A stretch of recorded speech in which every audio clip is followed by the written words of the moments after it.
السلام عليكم ورحمة الله وبركاته. بيتكلم ملخص فيلمنا النهاردة اوبريشن فورتنجر عن واحد في العمليات الخاصة واللي بيتكلف الفريق بتاعه بمهمة احباط عملية بيع سلاح خطير جدا، بس للأسف مش بيبقوا عارفين ايه هو السلاح ده، حتى مين اللي هيشتريه ولا مين اللي سرقه. كل اللي يعرفوه ان السلاح ده هيأثر بشكل كبير عن الامن العام، بس هيوصلوا لهم ازاي ده اللي هنشوفه في فيلمنا. بس قبل ما نبدأ، لو لسه جديد في القناة ما تنساش تعمل اشتراك وتفعل الجرس عشان يوصلك فيديوهاتنا اول باول. مربع اللي تحت دوس عليه وخليك جدع. نبدأ الفيلم مع ضابط المخابرات البريطانية ناثان، بيبدأ يتحرك لمبنى المخابرات عشان يقابل رئيس المخابرات نورمان. بيبدأ يوريه كاميرات المراقبة عن العملية اللي تمت من يومين، اللي اتقتل فيها 20 حارس بدون رحمة، كمان تم فيها سرقة السلاح الخطير، وهيبقى المطلوب منه انه يعرف مين هيبيع ومين هيشتري وايه هو السلاح بالظبط. كل اللي يعرفه ان السلاح ده يبلغ قيمته 10 مليار دولار، اتنقل ما بين شخصيات مشهورة، ده بعد ما تم تدمير المختبر كله، عشان كده سموه باسم المستشرف. عشان كده بيقرر ناثان انه يختار عميل السري بتاعه اورسن، واول لما بيشوفه نورمان بيتضايق جدا من اللي شافه، ولانه اختاره لانه بيبقى ليه متطلبات خاصة، شروط معينة قبل ما يبدأ العملية، زي انه يسافر في طيارة خاصة، كمان يكون فيها مشروبه الخاص، كمان بعد لما يخلص اي عملية بياخد اجازته في المالديف. بس رغم كده بيقول له ناثان ان ده الشخص المناسب للعملية، وده بسبب مهارته الخاصة وخبرته الكبيرة في العمليات، انه قدر فعلا يوصل له في المكان اللي كان فيه في المغرب. واول لما شاف اورسن استغرب اللي هو هناك، وانه ازاي عرف مكانه وقدر يجيله من المسافة البعيدة دي. وبيرفض وقتها اورسن يعرف تفاصيل العملية لانه جاله في وقت اجازته، بس ساعتها بيحاول ناثان انه يغريه بالمبلغ اللي عرضه عليه، انه هياخد مبلغ كبير جدا قصاد العملية اللي هيعملها. بيبدأ بعدها يعرض عليه ملف العملية، بيبقى فيها قائمة للمشترين اللي ممكن يشتروا السلاح ده، يشترط عليه ان لازم يلحقوا السلاح قبل ما يوصل للسوق المفتوح، يبقى عرضة لاي حد تاني. بيقول له بعدها انه ابتدى فعلا يجهز طيارته الخاصة، كل احتياجاته الطبية موجودة في الطيارة دي. اداله فرصة بعدها انه يفكر، وهي المدة دقيقتين وهيشوفه بعد كده. بيرجع بعدها ناثان يكمل باقي الفريق بتاعه، بيسأله نورمان لو كان هيستخدم جون كرجل اتصالات، بس بيرفضه لان ولاؤه بقى مش ليهم، انه انضم لفريق مايك المنافس ليهم اللي كان بيشتغل في نفس فريق المخابرات. بيشك ناثان ساعتها ان يكون مكلف بنفس العملية. ننتقل بعدها لاورسن اللي وصل لطيارته الخاصة. اول لما بيدخل بيلاقي ناثان مستنيه، بيلاحظ وقتها انه خلص على المشروب الخاص بتاعه، وبيبدأ بعدها اورسن يسأله عن الفريق اللي هيكون معاه واللي هيساعده، اللي كان مفكر ان جون الخاص بالاتصالات هيكون معاه، اللي كان بيثق فيه جدا، بس ناثان بيقول له انه راح لفريق تاني. يرجع بعدها يسأله طب مين اللي هيحل محله، فبيقول له وقتها ان في واحدة محترفة جدا واسمها سارة فيدر، هي حاليا موجودة في امريكا. لما بيعرضها على نورمان بيقول له ان مش دي اللي شغالة مع مايك قبل كده، بيقول له ان اخر عملية كانت معاه كانت في بيروت، ساعتها هو اهتم بيها وجندها. ينضم كمان ليهم لنفس الفريق جيجي ديفيز، بيقول له ان رغم ادائه مش عالي قوي الا انه مختص في الاسلحة والقيادة والغطس والغناء. بيوصلوا بعدها من رحلتهم لمدريد، كان في استقبالهم جي جي وسارة. اول لما بيشوفوا اورسون بيقول له هو ايه اللي جابه هنا، بيرد عليه وبيقول له لانه في الفريق بتاعك. اول لما بينزل من الطيارة بيبدأ انه يعرفه عليه، بيبدأ ناثان يقول لسارة على المهمة اللي جاية عشانها، ان المفروض في تاجر موجود في المطار ومعاه كورس صلب، المفروض ان احنا نتبعه ونشوف هو هياخده لفين. بيوصلوا بعدها للمطار اللي المفروض هيكون فيه التاجر، يكون موجود في المكان شوية من مساعدين اورسن. بتكون سارة موجودة في غرفة المراقبة عشان تساعده. يكون اورسن شاكك في قدراتها لدرجة انه بيقول لها انت تعرفي تستخدمي الكمبيوتر؟ بتقول له اكيد، بس لو قلت لي زرار التشغيل فين. بعد شوية بيوصل فعلا التاجر المقصود، كان معاه ساعتها شنطة غريبة والمفروض جواها الكورس الصلب. عشان يأخروه شوية سارة بتبعت له رسالة ان العربية بتاعته هتتأخر، بالشكل ده هينتظرها في الكافيتيريا اللي في الدور الارضي. اول لما بيعدي قريب من واحدة من العملاء بتاخد الاذن بعدها عشان تراقبه، بيجي واحد قريب منها وبيصعقها. وقتها كانت سارة شايفة كل حاجة طبيعية لانهم مجمدين الصورة، بس لما بتحاول تنده عليها مش بترد. ولما بيكون قريب من العميلة التانية وتاخد الاذن انها تقبض عليه، بيجي لها برضه نفس الاشخاص وبيكهربوها وبيغمى عليها. لما بتنده عليها سارة مش بترد عليها، عشان كده بيشك اورسن ان في اي حاجة غريبة، اكيد في فريق تاني موجود في المنطقة. تقدر سارة تعرف ان الصورة متجمدة، ان في خلل في الشبكة. يعرف وقتها اورسن ان جون هو اللي عمل كده، ده بسبب خبرته العالية في الاتصالات، وعشان كده بيقول له ناثان لو جون موجود يبقى مايك كمان هو موجود في المكان. عشان كده بيتصل بنورمان لانه شك ان هو اللي مجند مايك هو كمان، بس بيقول له اكيد قسم تاني هو اللي كلفه بالمهمة دي عشان تكونوا متنافسين، تطور للافضل. يأكد بعدها ناثان لاورسن ان فعلا مايك موجود في المكان، انه جاي عشان ياخد التاجر. بتقدر بعدها سارة تشغل الكاميرات مرة تانية وتعرف مين اللي كهرب البنتين. اول لما بيكونوا ورا اورسن وبتبلغه بيبدأ هو كمان انه يضربهم ويكهربهم كمان عشان يتخلص منهم. اول لما رجالة مايك يقبضوا على التاجر بيكون موجود شخصين مستنيينهم في العربية، يوصل ليهم اورسن وبيبدأ انه يتخلص منهم. بيساعده كمان جي جي انه يتخلص من اللي موجودين في العربية. بيوصل بعدها ناثان بعربية تانية عشان يركبوا التاجر فيها. اول لما بيدخل التاجر في العربية بيبلغهم ان عنده مرض في القلب، ولما بيفتحوا الشنطة بيلاقي القرص الصلب بس بيكون مشفط. تقول لهم سارة انها تنسخه عن بعد، بس للاسف رجالة مايك كانوا بيراقبوهم وبيعترضوا عليهم الطريق. تقول لهم سارة ان باقي 20 ثانية بس عشان تكمل نسخ القرص. بيبلغهم بعدها بعدها التاجر انهم مش عارفين وشه، الوقت والمكان اللي هيتقابلوا فيه، وانهم لازم يروحوا عشان ينقذوا مراته. الوقت ده بيحاول رجاله مايك انهم يكسروا الباب العربيه. قبل لما يفتحوا الباب بوقت قليل تكون ساره انتهت من الناس، وعشان كده بيسلموا القرص لمايك. اول لما بيسيبهم مايك بتبلغهم ساره ان القرص مشفر، انه من غير مفتاح البيانات مش هيبقى ليه اي فايده، ان افضل طريقه عشان يوصلوا للمفتاح هي انه يوصلوه للمشتري ويعرفوا هو مين. بيضطر بعدها ناسان يتحرك للمكان اللي وصفه لهم التاجر ويمثل ان هو التاجر ويسلم لهم القرص. فعلا بعد شويه بيستلم شخص الشنطه وبتتعرف عليه ساره، تقول لهم ان هو محامي ومستشار لجريج سيمونز اللي هو تاجر سلاح من بين اعلى 10 حوالين العالم. تقدر تعرف انه هيعمل حفله خيريه في وقت قريب. بياخدوا بعدها الطياره عشان يتحركوا لمدينه كام في فرنسا اللي هيبقى فيها الحفل، بس بعد شويه بيبلغهم الطيار انهم قربوا يوصلوا للويس انجلوس. يستغرب ناسان وبيقول لهم ان احنا المفروض رايحين لفرنسا. بيقولوا له انهم رايحين للويس انجلوس عشان ياخدوا المدعو للحفله وهو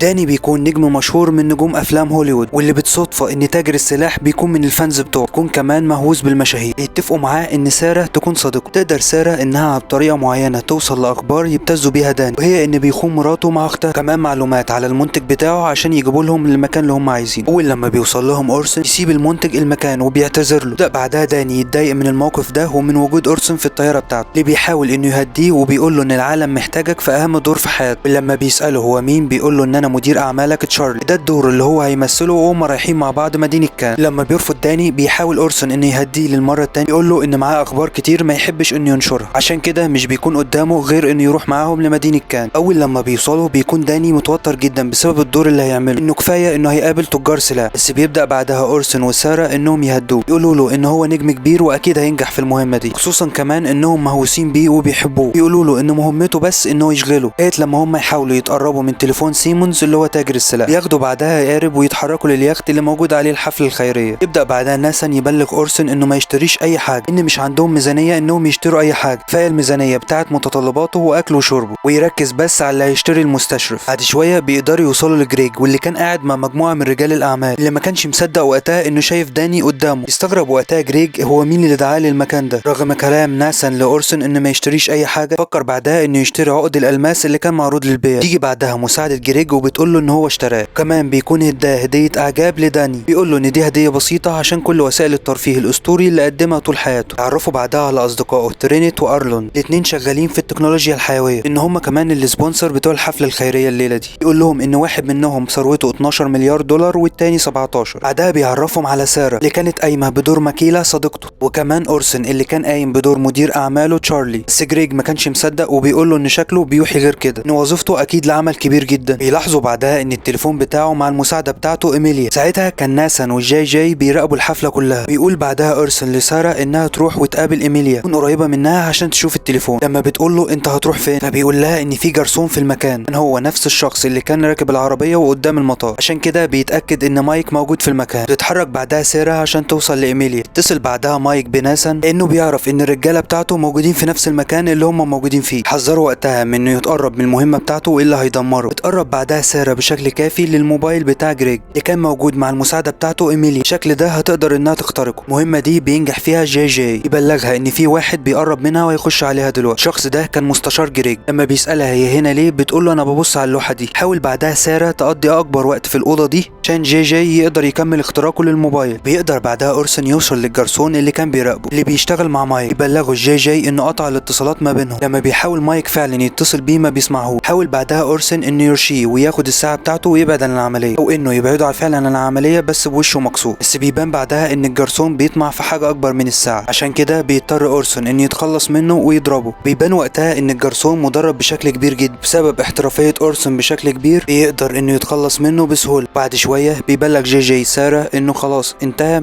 من اختراق التليفون، عشان كده بتضطر انها تسيب الاوضه. ولما بننتقل لجريج وبيكون ماشي مع داني وبيساله عن الفيلم اللي جاي، بيقول له ان فيلمه الجاي هيكون عن واحد مليونير من اغلى شخصيات العالم. بيقول له جريج ان الشخص ده اكيد بيمثلني. يرد عليه بعدها انه يجي ويقضي وقت معاه. نفس الوقت بيحاول اورسن انه يتخلص من الجرسون اللي قتله. اول لما بتدخل عليهم ساره بتعرض عليهم انهم يقضوا الاجازه دي في الفيلا بتاعته في تركيا. خلال الاجازه دي هيقدر يتقرب منه ويعرف تفاصيل كتير قوي عن اعماله. ساعتها بيقطع كلامهم مجموعه من اصحاب جريج واللي كانوا مجموعه من المجرمين وتجار الاسلحه. صدفه كان هم كمان من عشاق داني. قرروا وقتها انهم ياخدوا صوره سيلفي معاه. انتهز وقتها جريج الفرصه دي وبيحاول يتقرب من ساره، ده لانه معجب بيها. بيقاطعهم داني وبينده عليه، وقبل لما تروح له بيقول لها جريج يا ريت تفكري في الموضوع. بيرجعوا يتجمعوا هم الثلاثه مره تانية. بيتفقوا ان داني وساره وسارة هيروحوا فعلا لقصر موجود فيه جريج يقضوا الاجازة معاه. خلال الفترة دي بيقدر جي جي انه يتجسس على تليفون جريج اللي كان قاعد فيها مع صديقه، يحاول يعرف مين اللي هيشتري جهاز المستشرق، بس بيرفض جريج انه يقول له ان شغلهم عبارة عن سلسلة مكونة من حلقات هو اللي بيوصلها، يرفض يقول عن اي حلقة فيهم عشان يحميهم. بعدها بيتصل ناسان بنورمان وبيبلغه مايك بياخد المعلومات من جوه، واضح انه مش بيتعامل مع الحكومة ولا حاجة، انه لغاية دلوقتي ما قدرش يعرف طبيعة المستشرق، ما يعرفش غير ان جريج هيبيعه ب10 مليار دولار. لما بيرجعوا بيتجمعوا مع بعض مرة تانية، يسأل اورسون جي جي المعلومات اللي قدر يوصل لها عن ترينيت وارلون، بيقول له انه ما يعرفش عنهم غير هما الاتنين بيجمعوا كمية كبيرة من الذهب حوالين العالم. تقول لهم سارة كمان انها مش قادرة تخترق الكمبيوتر بتاع جريج، الحل الوحيد انها تزرع برنامج الكمبيوتر ده بنفسها. بتقول لهم كمان ان في جهاز لابتوب مهم جدا مع مجموعة الاوكرانيين وهم اصحاب جريج، عشان كده بيبدأ اورسون مهمته الخاصة وهي اقتحام القصر اللي موجود فيه الاوكرانيين. وصل ليهم مادة مخدرة في وحدات التهوية، عن طريقها ابتدى ينيم كل اللي موجودين في القصر. بتبدأ بعدها سارة تقول له ان دلوقتي يقدر يخش. اول ما بتشوفهم من خلال الكاميرات ان كل اللي موجودين ناموا، يدخل القصر وبيبتدوا يقولوا له على المكان اللي موجود فيه اللابتوب. يبدأ بعدها اورسون يسرق كل الحاجات الغالية اللي موجودة في المكان ده، طبعا عشان تبان انها عملية سطو. ياخد كل المجوهرات اللي كانت موجودة، كمان بيقدر بالجهاز اللي معاه انه يفتح الخزنة. اول لما بيفتحها بيلاقي فيه جهاز اللابتوب اللي عايزه، بيحط فيها فلاشة عشان تقدر سارة تخش للجهاز. بيبدأ بعدها يكمل عملية السرقة. بعد لما خلصت بيرجع اللابتوب مكانه. تقول له بعدها ان في حراسين وصلوا للمكان، لازم يخرج من الجهة الامامية. بس اول لما بيخرج من القصر بيقابل الحارسين. لاحظ بعدها انه قدر يخرج روابط القصر بكل سهولة. كان مستنيه بره سارة جي جي واللي كان معاه كلب الحراسة. بتسأله سارة وقتها انه كويس، انها سمعت صوت رصاص وهو جوه. تسأله لو كان مات حد، بس بيقول لها لا.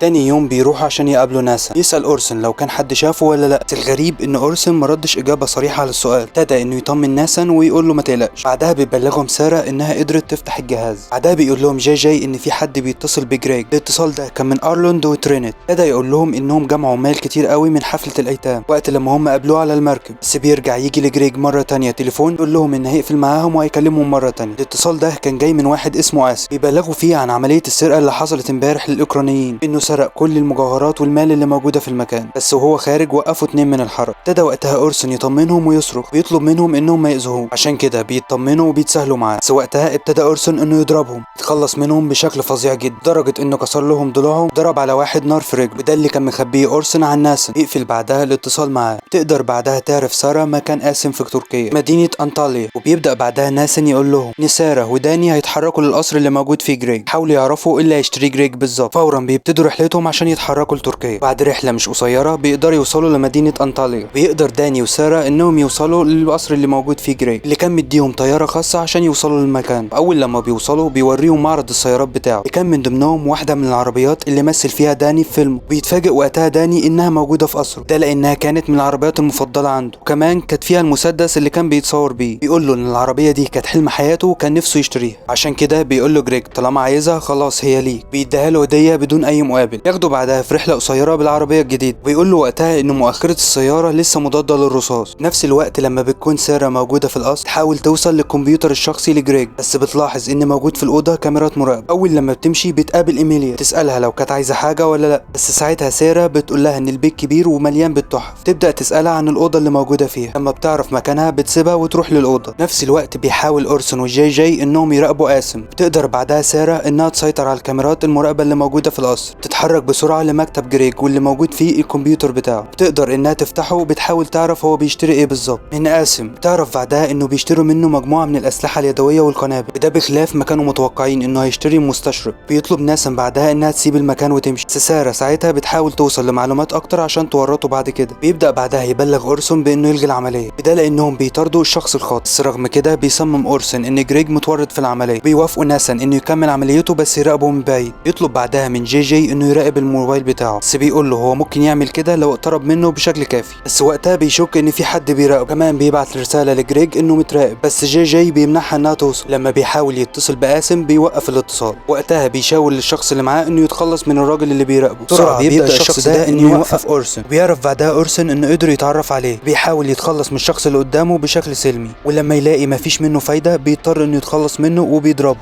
نفس الوقت بيحاول الشخص التاني انه يهرب، يقول له وقتها جي انه مش لازم يهرب عشان كده هيفقد الاشاره. في اسرع وقت بيرجع اورسون انه يطارده مره تانية. بعد لما بيفضل يجري وراه مسافه كبيره جدا بيقدر جي يقول له انه موجود قدامه. اول لما بيبص عليه بيلاقيه طالع لمبنى عالي جدا. بيضطر اورسون بعدها انه يستخدم السلالم عشان يطلع المبنى ده. بعد لما بيوصل لاعلى دور بيتواصل مع شخص معاه عشان ياخد ليه صوره. اول لما بيقرب منه بيحط التليفون بتاعه في جيبه. لما بيوصل اورسون لاعلى مكان في المبنى مش بيلاقيه موجود. لما بيبص تحت بيلاقيه رمى نفسه من المبنى. بيبلغ جي ان هاريس انتحر. اول لما بيقرب من الجثه بيقول له ان ده مش هاريس، بس بيتفاجئ اورسون ان هاريس موجود وراه وبيحاول يرميه من فوق. رغم كده بيزق اورسون من فوق المبنى. كده بيقول له جي ان هو ده فعلا هاريس. ياخدوه بعدها وبيحطوه في شنطه العربيه. بيقدروا بعدها يعرفوا من الملف اللي بعتته ساره ان ده مفتاح رقمي. خلال المفتاح ده يقدروا يفتحوا القرص الصلب المطلوب، والقرص ده عباره عن ذكاء صناعي الاول من نوعه. خلاله يقدر يخترق كل الانظمه. الشكل ده ممكن يوجه اي هجمات نوويه. تبدا الشكوك وقتها تدور حوالين الاخرين، بس لغايه دلوقتي مش قادرين هيعرفوا هم يعملوا بيه ايه. كل اللي عارفينه ان هيتباع بمبلغ 10 مليار وهو موجود معاهم حاليا. بيقرروا بعدها انهم محتاجين بين هاريس عشان يقابل العصابه. طبعا هو مات، فبيضطر اورسون انه يقوم بدوره، وده لان هاريس كان بيحافظ على هويته بشكل كامل ومفيش اي حد كان عارف شكله. يقدر بعدها جي يحط GPS على العربيه اللي هيكون فيها اورسون. اول لما بيركب العربيه بيسلمهم موبايله وبيبتدوا انهم يفتشوه، بس هتفضل المشكله ما بينهم هي صوته اللي مش هيقدروا يقلدوه. الوقت ده بتكون ساره وداني موجودين عند جريج. تحاول تستأذن منهم عشان تروح الحمام. بيتصلوا بيها وبيطلبوا منها انهم محتاجين يقلدوا صوت هاريس. ده بتطلب منهم تسجيلات سابقه ليه. تاني يوم بيبدأ اورسون فعلا انه يمثل دور هاريس. يتحرك مع افراد العصابه. بتكون ساره وداني موجودين لسه في القصر بتاع جريج. يسيبوه بعدها عشان هيروحوا يناموا. عن طريق GPS اللي متركب في العربيه اللي موجود فيها اورسون يقدر جي انه يراقبه. اول لما بترجع ساره للاوضه تبدا في مهمتها وهي محاوله تقليد لصوت هاريس. بتقول لبن ان قدامهم 20 دقيقه لغايه لما يقتلنا حراس جريج. بتقول له ان لازم يجهز للمشهد التالي وهو مشهد الهروب. اول لما بيوصل اورسون للمكان المطلوب بيطلع معه من الساعه وبيحطها في ودانه. يبدا يكلم بيها جي واللي اتحرك لاعلى نقطه موجوده في المكان كان موجود معاه سلاح قناص. توصل بعدها المجموعه اللي هياكدوا سلامه القرص. بيرجع اورسون ياخد تليفونه مره تانية طبعا عشان يتصل بجريج، يعرف منه رمز المرور الخاص بالقرص. بالشكل ده بتيجي مهمه ساره اللي هتحول صوت اورسون لهاريس. وقتها بيقدر رجال جريج انهم يوصلوا ان في اختراق موجود في الفيلا. عرفوا انه بيتم الاختراق من الفيلا بس مش قادرين يحددوا مكانه بالظبط. بيبدا بعدها جريج انه يقول له كلمه المرور المكونه من 15 رمز ورقم. في نفس الوقت بيحاول بين يجهز العربيه عشان يهرب. يبلغوا جي ان الراجل اللي ضربه في الفيلا موجود في المكان. لما بيعرفوا ان القرص اتفتح قرروا تحويل ال10 مليار للحساب. بيأكد الكلام ده الرجاله الاوكرانيين. وقتها بيشوفوا الحارس وبيشك فيه وبيبلغ. توصل طيارات هليكوبتر للمكان. كانوا هيقربوا يقتلوا اورسون بس بينقذوا جي وبيبدا يموت في الناس اللي موجودين. بيبدا كمان اورسون ياخد العربيه اللي موجود فيها الهارد ويحاول يهرب. من خلال ساره بتقدر تقتحم عمليه التحويل وتمنحها. يقدر يعرف اورسون بعدها ان الرجاله اللي كانوا في الطياره تبع مايك وهو كمان موجود معاهم. بيحاول بعدها رجالته انهم يوقفوه وياخدوا الهارد منه. للاسف مش بيقدر اورسون انه يتصرف اي تصرف. في نفس الوقت بتحاول ساره وداني انهم يهربوا من القصر باسرع وقت، بس بيوقفهم الحارس وبيكون عايز ياخد صوره سيلفي مع داني. الوقت ده بتكون ايميليا عند جريج وبتبلغه باللي حصل، انه تم اختراق كل حاجه حتى موبايل. عشان كده بيقول لهم ان لازم يوقفوا داني وساره. في نفس الوقت بيأكد جون لمايك ان الهارد سليم، وبيبلغ جي اورسون ان في حاجه غريبه بتحصل، هي ان مايك اعدم كل الاوكرانيين. بالشكل ده هو ياخد العمليه لحسابه. بعدها بيقول للرجاله بتوعته انهم يقتلوا اورسون، بس كالعاده بينقذوا جي ب3 رصاصات مره واحده. وبتستمر بعدها المطارده بين حراس الامن اللي جريج وداني وساره. بيقدر بعدها اورسون وجي انهم يركبوا الطياره الهليكوبتر اللي موجوده في المكان. تقدر بعدها ساره انها تستخدم المسدس اللي موجود في كابينه العربيه تتخلص في واحده من العربيتين اللي كانوا بيجروا وراهم. بيبدا اورسون بعدها يبلغ ناسم باللي حصل وبيحاول يعرف مكان ساره وداني. بيقدر بعدها انه يوصل لهم ويستخدم الصاروخ اللي موجود في الهليكوبتر في انه يتخلص من الحراس اللي كانوا بيجروا وراهم. بياخدوهم معاهم في الطياره الهليكوبتر، ومش بيكون قدام اورسون غير انه يرجع لجريج مره تانية، لانهم لغايه دلوقتي مش عارفين مين اللي هيشتري،